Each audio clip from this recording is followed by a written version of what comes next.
Hey guys, কেমন আছো? আশা করি ভালো আছো। তো দেখো, আজকে হলো বৃহস্পতিবার আর আজকের ভিডিওটা হলো একটা ছোট্টখাটো মিনি ব্লগ।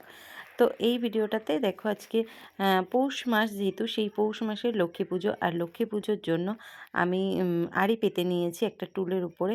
আর আড়ির চারিদিকে 4টে সিঁদুর কৌটো, আর আড়ির উপরে একটা সিঁদুর কৌটো দিয়ে আড়িটা পেতেছি। আর এখানে দেখো, সিদ্ধ চালের মধ্যে 5 রকম সবজি, এদিকে আতপ চালের মধ্যে 5 রকম ফল।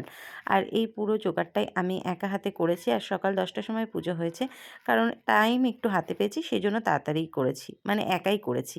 আর এদিকে দেখো, আমি ফল টল সব কেটে রেখেছি। আর এদিকে দেখো, নৈবেদ্য সাজিয়েছি। নৈবেদ্যের মধ্যে একটা পানের খিলি করেছি, জানি না খিলিটা কেমন হয়েছে, আর আমি ঠিকঠাকভাবে করতে পেরেছি কিনা, তবে যতটুকু পেরেছি ততটুকু চেষ্টা করেছি।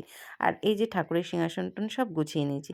তো ভালো লাগলে অবশ্যই চ্যানেলটি সাবস্ক্রাইব করবে, আর ফেসবুক পেজে যারা আছো তারা অবশ্যই ফলো করে দিও।